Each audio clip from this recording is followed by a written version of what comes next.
Dr. A.K. Gupta, my participants and also speaker, Dr. A.K. Gupta is a renowned homeopath in Delhi, the capital of our country. He is doing well with the homeopathic medicines and good speaker, attended so many national, international conference, and I request Dr. Gupta to continue to share his experience with the homeopathy, especially in reference to the epidemic diseases, because now the entire human civilization of the planet is facing a lot of trouble going to this devastating disease. So I request Dr. Gupta to share your vast experience, especially in relation to these epidemic diseases. Please continue to start your program. Yeah, good afternoon, everyone. It was very nice to hear Dr. Khan, Dr. Akhilesh, and Dr. Daryani. And it is my pleasure to be with you and sharing few issues which we've been talking about with the COVID-19. Though, as a matter of fact, Dr. Akhilesh had asked me to speak on anything. So initially I thought that I would be talking about my own topic. Are you able to hear me? Yes, Hello? yes, yes, yes, sir. Am I audible? Audible, Yes, sir. audible. Yes, sir. Okay, fine, thanks. So initially, I thought that I would be speaking on my personal topic, which I've been very fond of. That is about my neurological disorder, especially about motor neuron disease or so. But since Dr. Akhilesh had said that we'll be doing something about these COVID. So I thought the best would be to talk about what actually is happening around us. And as Dr. Akhilesh had said that the Supreme Court has refused the permission to come in for homeopaths and Unani to go in for the treatment in COVID. I had a long discussion with Dr. Daryani in the morning, as which he also mentioned, that there have been certain problems which we have been facing amongst us, that we have not been able to put forward the best of homeopathy in the eyes of government as far as the part of efficacy is concerned. I was hearing, Dr. Khan, very nicely that about the classical method of homeopathy. The only problem when it comes with homeopathy is that we have number of doctors who are pursuing their own methodologies by saying this is homeopathy, this is homeopathy, that is homeopathy. So when everyone says that this is the correct homeopathy, the government finds difficult which is actual homeopathy. And with due regards to everyone, I'm not insisting on that he is wrong or he is wrong. What I'm saying is what we need at the time of this time, that instead of putting ourselves into different sects, we should be able to put ourselves that yes, this is homeopathy as such, as applied homeopathy, not as a Shankaran homeopathy, not as a Segal's homeopathy, not as Vijayakar's homeopathy, not as so and so, without naming it that. If we are working on applied homeopathy, that thing which would be doing good for all of us. For that matter, like Dr. Khan was showing about the case of migraine. If we have got any medicines, like particular medicines, when anybody talks about I've got headache, can you give me any medicine? What answer do we have? Can you give any medicine for a patient who just calls you or a relative of yours that he's having headache? We find difficult because we need more of symptomatology, we need more of modality, we need more of this thing, which is true, which is fine. As far as, again, in the acute case, the patient is not in a position to give that kind of a case history and not in a position to be in front of you. But whenever anybody who has got a problem, they say, I'm having acute severe pain, so they just prescribe an analgesic, which gives the patient relief. This is the place where we as a homeopath need to work, as I feel personally, because we have not been able to make any mark on that thing. Whenever a patient is in need on there, and then we are not able to give unanimously like this is the painkiller, okay, you can take it for the timing, it should help you. And once the problem recurs, then you come to a homeopathic doctor for a proper case taking and all that. And this is, had we come to at this point, whether a proper analgesic, proper antiemetic, proper antidiarrheal, yeah, anything. I'm not against, saying that I'm talking about something particular, something about the patents. I'm saying we should be able to recognize amongst our own, armory of homeopathic medicines, that where we can say, yes, the sphere of action of that medicine is on this, which is definitely going to work. Had we developed that kind of thing, I think we would have been able to save ourselves from all these miseries which we are facing day to day, life. Coming on this particular topic of acute respiratory distress syndrome with special reference to COVID-19, I was, one who had made an appeal to, CCH as well as Ayush Ministry to talk something about, include homeopathy into that. At least give them a chance to see the cases, where they can see the case and observe, and then find out certain symptoms, and on those basis we could have come out with the medicine. What happened? Without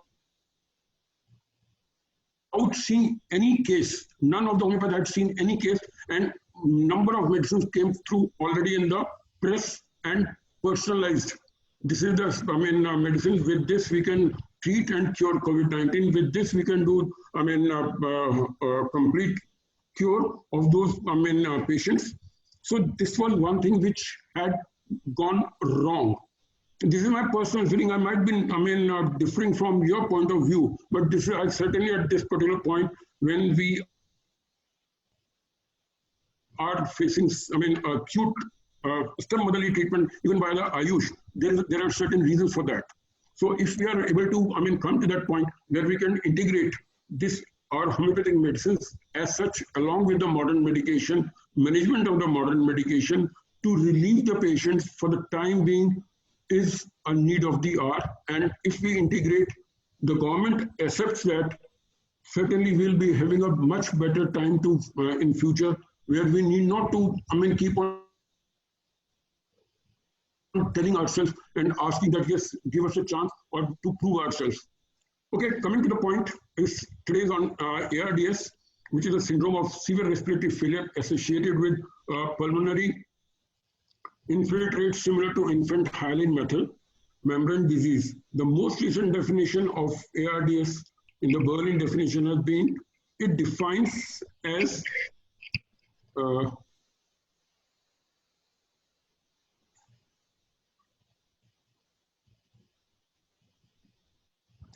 it defines as ARD by the presence of within 7 days of a known clinical insult or new or worsening respiratory symptom of a combination of acute hypoxemia.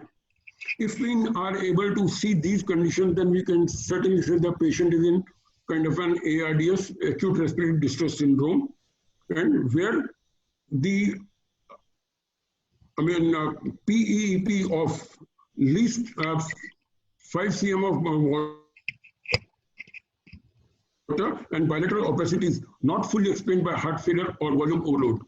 To put it in simple words, ARDS is the presence of pulmonary edema in the absence of volume overload or depressed left ventricular function, which is distinguished acute with lung injury, which is similar to ARDS, with the exception of arterial oxygen and these things. ARDS occurs in children as well as adults also, of insult involving damage of the alveolar capillary membrane with subsequent fluid accumulation within the air spaces of the lung. Histologically, these changes have been termed diffuse alveolar damage. Talking about the symptomatology, which... Sorry? Hello? Say something?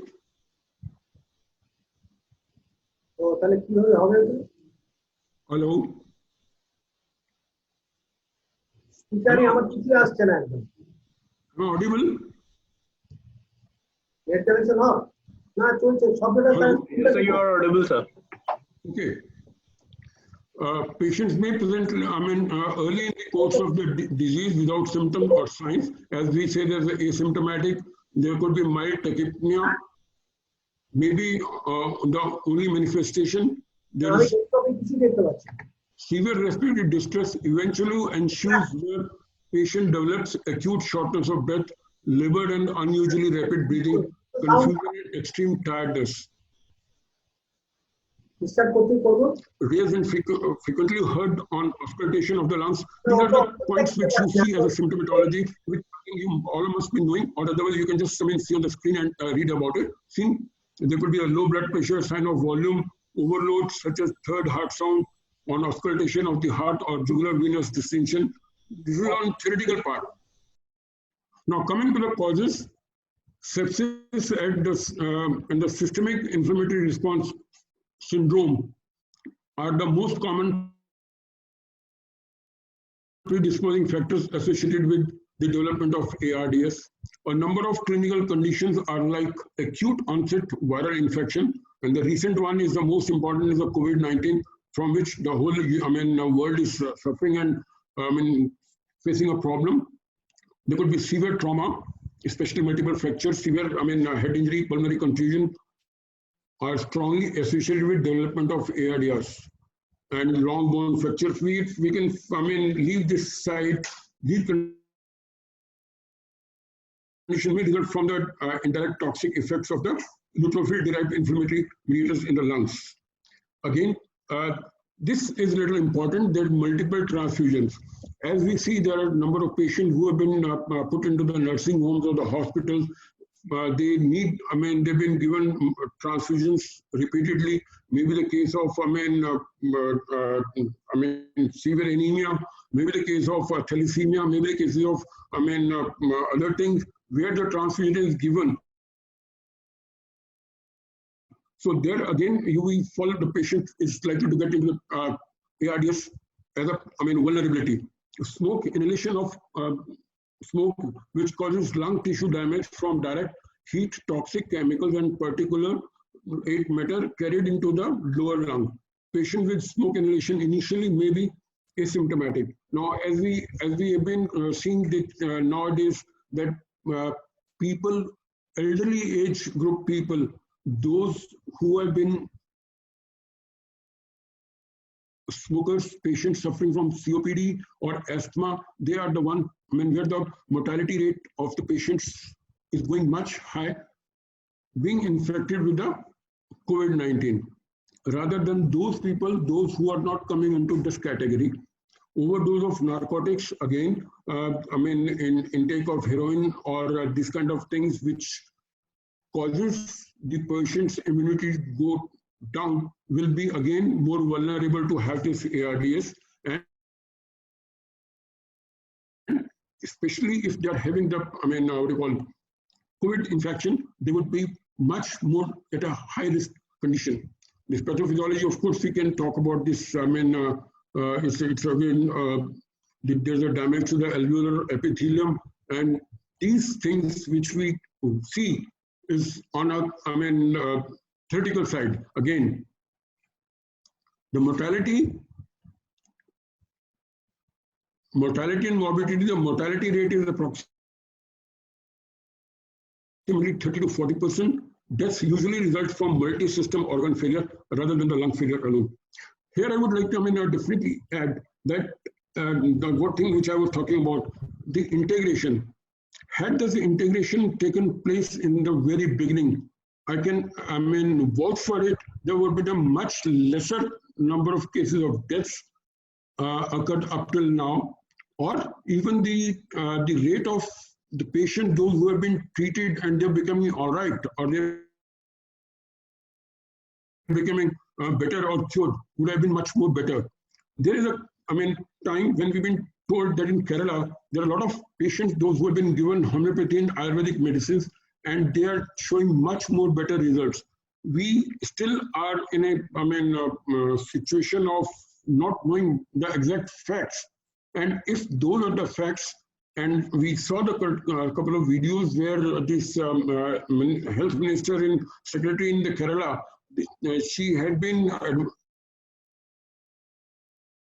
advocating the inclusion of homeopathy to the regular patients, to the policemen, to the courts, and every nook and corner. And there they have been able to curtail this. So if this is the, evidence which is there, why can't we be taken into this particular active form? And recently there have been a comparative study of ARDS in COVID-19 and pneumonia in H1N1 from Wuhan, China. This is a very interesting feature that today we are at the verge of collapsing in healthcare all around the world. Countries like Italy, countries like America, which were supposed to be, having the best of healthcare, they are feeling doomed. They are not able to cope up with the kind of pressure. They are not able to cope up with the kind of number of patients coming for that. If the scenario is so bad there, we can expect if things go bad in same manner in India, what will be our fate? So we need to keep our fingers crossed. At the same time, it is advisable that we take full care to break the chain of COVID. Results showed that patients with COVID-19 versus H1N1 were generally older. Median age was 67 versus 52 and were more likely to have septic shock at admission, although they had lower median sequential organ failure assessment and acute physiology and chronic health evaluation scores 11 versus 14. Fever, cough, and dyspnea were common among both patients with COVID-19 and H1N1. However, patients with COVID-19 as compared with H1N1 were less likely to have productive cough and more likely to have fatigue, myalgia, and gastrointestinal symptoms. Now, here it is very important because what happened initially when the corona things became popular and everybody was talking about the cough, the breathlessness, the fever, the chill, and the joint pains. These were the symptoms with which everybody was trying to name homeopathic medicines, coming out with, like, when initially to start with, there was a Justitia Retoda, then arsenic was the one, then Bryannia is the one, then camphor had come. So there have been number of medication which had been coming on the basis of these symptoms. Had I feel really, I take this opportunity as well as feel little skeptical about saying this, that we should have taken things into consideration much before giving any directive medicine that these are the medicines which should be given, because those are all according to the books. Now, we have seen epidemics. Dr. Hahnemann had been able to take care of cholera. Probably that time they were able to see the patients themselves and then treat, and then they could come out with the genus epidemicus. But here, without seeing a single case, we tried to talk about the genus epidemicus, that this is the remedy. And unfortunately, when this was taken in a backslash, coming in a lot of media, when the minister had talked about Ayush, minister had talked about the arsenic album, and then our Dr. Rajoria, he mentioned about that arsenic is the medicine which can treat and cure corona patients 99%. So these were, I'm sharing with you the internal pain and the discontent of my own as a person, as a homeopath, as a doctor, as a colleague, as a friend, and as a lover of homeopathy. That we, instead of making big claims before saying and studying and seeing, I think we should refrain ourselves from that. I think this is not taking us any far, rather it is giving a bad name. So it is my gentle request to all of, you as well as, all the participants, students, teachers, my seniors, and everyone else, with due regards to everybody, instead of making tall claims, we should go and come to the ground reality. I had asked that CCRH should be given a permission, or CCRH should have taken an initiative along with Ayush Ministry to talk to the Health Minister so that they should allow this few homeopathic doctors from maybe from the CCRH team to see the cases, to see the actual clinical picture. And then after seeing them, studying them, probably we could have come out with the medicine. Because at what is happening, we got number of medicines coming from different corners of the country, saying this is the medicine, this is the medicine. So it becomes really hodgepodge. If we are doing, after doing this homework, studied it, repertorize it with all like-minded people and our officials, higher ups, then we could have come out with that this is the remedy after seeing the condition. We could have emphasized, we could have advertised, we could have propagated it. That's the one thing. Now that time is over, but still at present, what we can do, because there are certain things which has been said, and later on it was converted into that it's an immunity booster. So there is a problem. Like if you give a medicine for 3 days as a single 3 doses, how long your immunity could be boosted up? Is it really a fact? I'm going a little away from the point that not talking good about it, but I'm talking opening the Pandora box for ourselves, that to need to do introspection, to need to see ourselves before making a claim or talking to other people that what homeopathy could have done. There have been groups, there have been articles,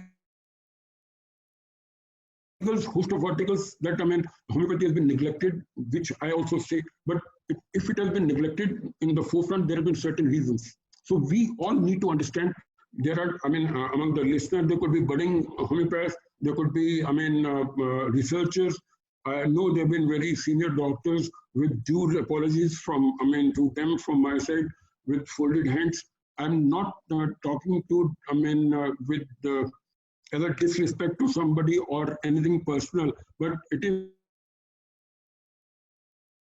for the sake of homeopathy, for the cause of homeopathy, which has made us to be here. And when we're talking of the International Online Homeopathy Conference, so we should always look the betterment of homeopathy from all angles. Be it a small contribution from my side, be it a contribution from anybody else.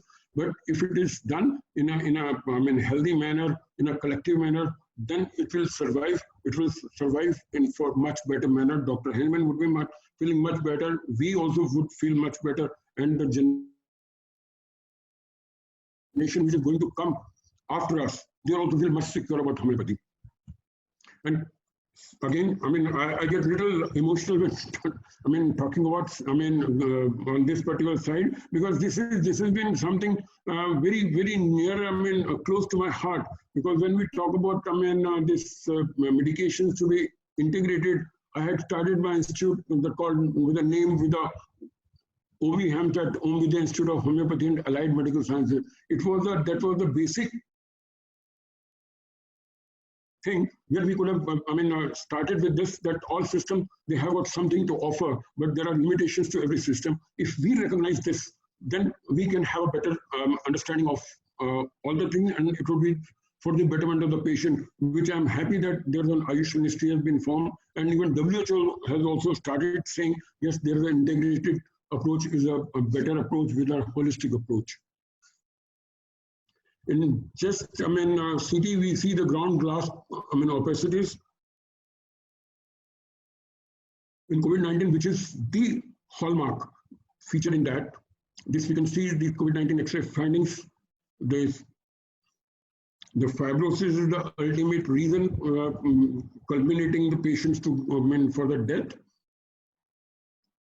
In seeing the investigation part, I think again, I would not like to go into detail because we are not doing it ourselves. It is a hospital part which they have to do. But yes, we as a homeopaths must know what we have to be asking for in the cases of COVID-19 or in the cases of, when the patient is admitted, what sort of investigations are to be done. And if we are able to put some medications with that, like, when there is, ACE inhibitors are required, do we have certain medicines which can work as an ACE inhibitor, or we have medicines where we can work as,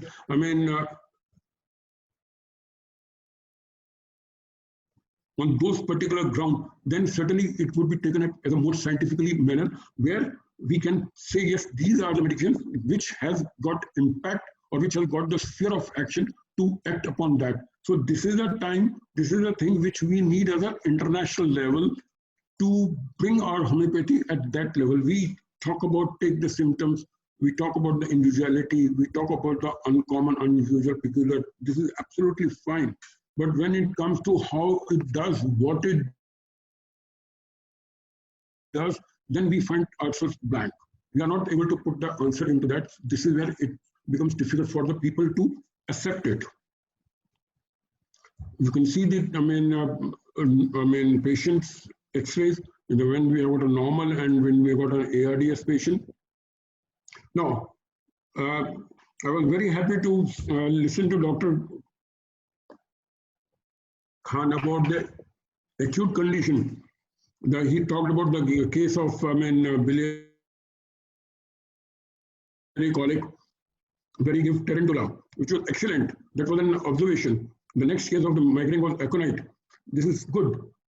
But again, if we are able to have certain set of medicines for certain diseases known, I think we can win without any problem. If all of us homeopath come to this point to, and I would like to, put this as a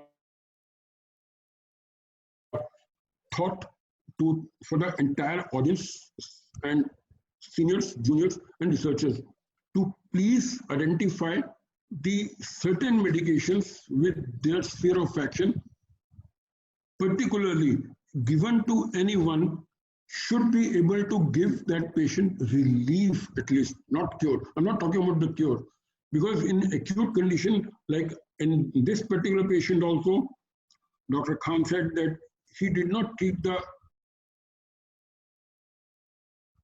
stone. Gallstone could not be cured, but his pain could be taken care of.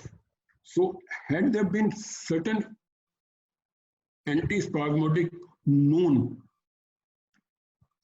with, like we have got a variation. Now this is the kind of a thing when he had already gone to the allopathic doctors and taken treatment. I think, he said that for even having pain for the last 13 days. And then he came to Dr. Khan. So if there was something which has required a particular attention by the doctor to see, yes, you can take up the complete case, or you can go with a keynote prescribing or anything. Yes, it would give the relief. But when we talk about anybody, you're talking on the phone and say, yes, I've got such and such problem, can you treat me, can you give me some medicine? You will suggest some medicine. So I'm advocating that we should have certain set of medicines where, we can tell the patients, yes, you can take it for a while and let us know after some time. अभी क्या होता है कि हम वो चीज नहीं कर पाते. This is the one big problem again and again I'm saying. As we have got in acute medicines, aconite, belladonna, netramyr, dulcinum, nux vomica, eupatorium puff, arsenic. When you have got, everybody knows aconite. With this, the agony of aconite, which Dr. Khan had shown, with restlessness is to be seen, not which you cannot, experience by reading. But yes, seeing those cases yourself in the OPD or in the hospital can give us a much better insight of that particular medicine. So we need to have uh, our OPDs and IPDs to be treated the patient in such a manner, and youngsters should be taught to understand the delicacy or to the efficacy of those medicine at that particular moment. Like you have belladonna, again, sudden onset, hot fever, throbbing headache, these are fine. Natrium, you've got, stinging nose, sneezing, clear discharge, these are there. But again, when we talk of the personality of Natramur is altogether different. When we talk of the, acute symptom, you need to treat that patient in acute form. We cannot say that complete case taking has been taken and we are taking the entire constitution into account. The constitutional treatment is yes. So what the initial I said was applied homeopathy. Applied homeopathy, by saying this means at the time of the need, if we need an acute remedy without going into the details of the case, without going into the mayas, without going into that, we should be able to give that particular medicine to that particular patient and relieve of his or her ailments for the time being, minimum for the time being, and then we can be taken into full-fledged case and treat him properly. There are certain medicines, again, which we talk about, the couple of medicines which have been found very effective in the treatment of management of ARDS. Again, starting from Aconite to Zinca-Mure, I've written a few, but I wanted to share here certain things that how we would like to take up that medicine in the cases of ARDS. In Aconite, again, those characteristics of Aconite is there, which we cannot avoid, which we cannot neglect. That anxiety, restlessness, suddenness, violent invasion, fright is there. But now, when we're talking about the breathlessness, we're talking about the shortness of breath, violent congestion of blood in chest, there's pneumonia, oppression of chest when moving fast, blood comes up on hawking, lung feels hot, stitches in chest pain, palpitation, fainting and tingling, with fear of death, with predicted time and terror stricken. Well, fear of death, predicting time is a keynote for Aconite, and if it is there in any problem of the patient, any case, be it a case of colic, be it a case of headache, be it a case of chest condition, Aconite would be the medicine and it will work wonderfully. This you all know and I also know about it. Well, this is a generalized conceptual image for Aconite, which you all can see that different set of symptoms it works, and Aconite would come into consideration. Now, the most talked about medicine is arsenic album. In today's time, I've been told that homeopathic pharmacists have ran short of arsenic album. Reason? Because it was in the advisory, and as we know in India, it is rat race, bhed chal hai. Ekbar suna to, everybody is going to take those medicines. And I had in one of the TV talks, I was asked to with this question. There also I had said that please, yes, give arsenic album, but don't take it without any consultation of homeopathic doctor. Or if at all you take, just take it for 3 days. But what happens in our country, considering this, they keep on taking. So which also we need to make people aware that awareness about this homeopathy has to be made so that ultimately it is being taken into account in a proper manner. shortness of breath, unable to lie down, must sit up, whistling, breathing, great dyspnea, face cyanotic covered with cold sweat, aphonia, emphysema, and pulmonary edema.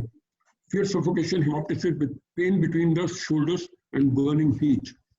These are the symptoms of arsenic. If we find a patient having this, certainly arsenic would be the remedy which will work wonderfully. And as you know that, this is again the picture to not to talk about this only the respiratory system about the ARDS, but in totality, what are the arsenic album is, you can always see from this chart. Now, recently there have been another advisory that now Brania is the remedy. Instead of arsenic, now Brania is the remedy for COVID-19 patients as a preventive or as a curative. Well, again, this is coming from,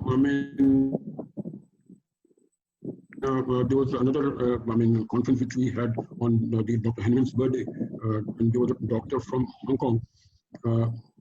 He had shown few cases of COVID-19 treated by him, where Brania had figured in 4 cases out of 18 cases which he had treated. He had shown, though he showed 3 cases of Brania and another case was of a Gelsemium, but there was none case of an arsenic. So the Brania where he felt was again the symptoms of dryness. This is what has been talked about with the COVID-19. There's a marked dryness and dry cough, which is absolutely dry cough, non-productive. And you have that stitching pain with tearing all over, especially in the chest, works by slightest of movement, soreness in the larynx, trachea with hoarse of voice, frequent desire to take long breath, must expand lungs, difficult quick respiration, stitching pain in the chest, cough with feeling as if chest would fly into pieces, presses his hand on sternum, must support the chest. Now, I'm sure that even you must have also seen a couple of videos which have been coming in the WhatsApp and all that. Certain patients are shown they've been holding their hands and on their chest and finding it very difficult to breathe. The condition of the lungs have been very bad. So those are the cases which certainly go in the favor of Brania album. And Brania album, again, you can see, well, this is another very important symptom which I have found very, very, great one, that desire to go home despite of being at home. Well, this is something, a very, very strange symptom which has given tremendous amount of curative action to the patients. Carboveg is another remedy where we see there is a state of collapse, imperfect oxidation. Patient is almost lifeless. There's, air hunger. There is respiration quickened, but head remains hot. There is hemorrhage from the lungs, dark blood oozing from shock, sick, exhausted, fainting, fits. And even as we all know, Carboveg and arsenic are the 2 remedies which we have in our Battery Medica when they have been usually prescribed at the end of the lifetime. As a life-saving medicines also, it has been used when the patients have been, absolutely gasping for air. I'm reminded of a case, Dr. S.M. Singh had mentioned somewhere that, the patient who was in ventilator and he went there and saw the case and Carboveg, one single dose was given and the patient was out of that condition and the patient will be absolutely fine. So these are certain things where Carboveg and arsenic album has been doing wonders, which we already know. Gelsemium is another one when you talk about dullness, dizziness, drowsiness is again keynote where we see this, the patient, despite of having everything, headache and all that, like, we saw the case of migraine, but had we got that kind of a symptom from that particular patient that his headache or her headache becomes better by passing urination certainly we could have, instead of going for Aconite, we could have thought of even Gelsemium at that time. Now this is the beauty of homeopathy. This is the problem of homeopathy both. I would say this is a good and bad. When we talk about homeopathy as a science, which is a wonderful science, it is very easy to learn, difficult to practice. Very easy to, take for the patient, but difficult to understand. Like why, how, and these things. Like, when a patient comes to us for, his or her skin problem or what, and we start talking about her menses, her, temperament and all that, she finds herself in a very, different state. What the hell, what has to do with this? So if we are able to generate the awareness about homeopathy in the masses, I think we would be in a much better position. Here in India as well as abroad. So this is my request with the folded hands, that please try to create as much awareness as possible rather than doing infighting or doing something. That yes, we could have done that. We could have done that. With slowness of breathing with great prostration, oppression about the chest, dry cough with sore chest and fluent coryza is a feature for Gelsemium. You will see the dullness, dizziness, drowsiness, languor, muscular weakness, desire for absolute rest. Now, this is another remedy, lachesis, where we find sometimes a patient comes to us and he or she is not able to tie her neck. Then we start asking questions, and the moment we see the patient has a certain symptom of lachesis, we need to confirm, and invariably we are cross-questioning the patient and all that any sort of fear, dreams. Yes, they confirm it. Yes, there are a lot of dreams of the snakes and their fear of snakes. So which goes in, confirming us, the patient is talkative, patient, there's a loquacity, there's a marked sensitivity and suspiciousness.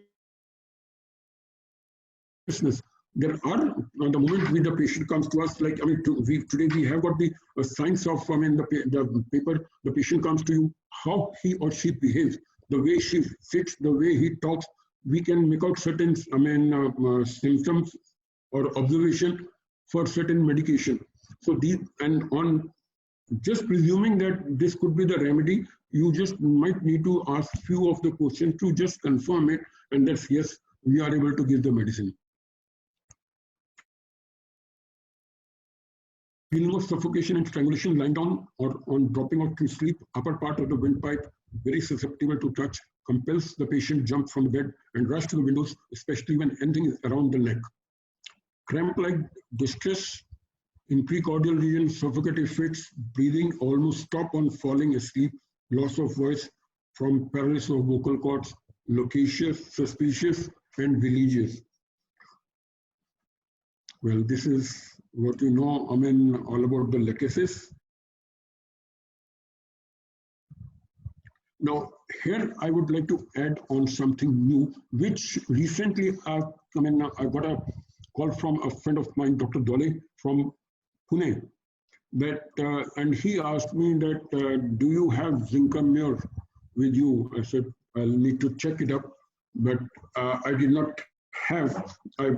I asked my friend, the one who's dealing with SBL. He also said that this Zinc-Mur 200 is not available. And during the time of this lockdown, and it's neither going to come. Then I asked, what do you need? Then he told me that their study is being done in Belgium. There have been cases of COVID-19 which have been treated and cured with Zinc-Mur.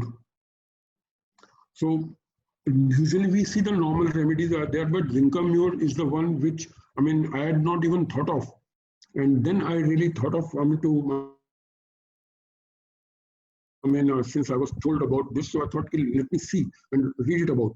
So the characteristic symptom for this is the perversion of smell and taste with breathing difficulty and thoracic rapid. And if we find the clinical symptoms of those patients suffering from COVID-19, they do have this particular symptom, that there is a loss of smell and loss of taste, which not if we just see the observation of this symptom,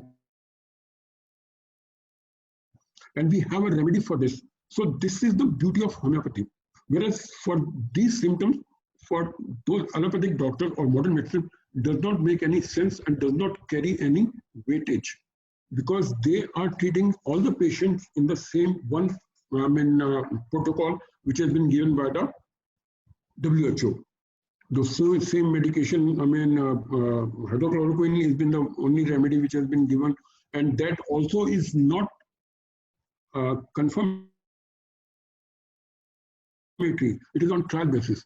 And if it is being given on trial basis, there are patients who are not feeling comfortable with hydrochloroquine, rather they are getting worse, and they are having complications because of that. And so under these circumstances, had homeopathic doctors been there and seeing the symptoms of the patients in a different particular cases, probably there could have been different remedies also come out.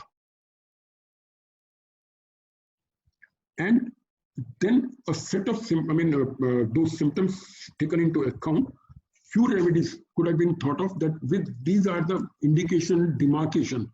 And then we could have said, like the patient all over India, all the centers where COVID-19 patients are being there, patients suffering with these particular set of symptoms, with these kind of modalities, where you carry on with your own management.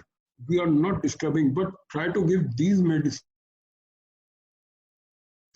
and see the difference. I'm sure we would have been able to do in a much better manner, because we could have been in a position to ameliorate the condition of the patient symptomatically and internally also.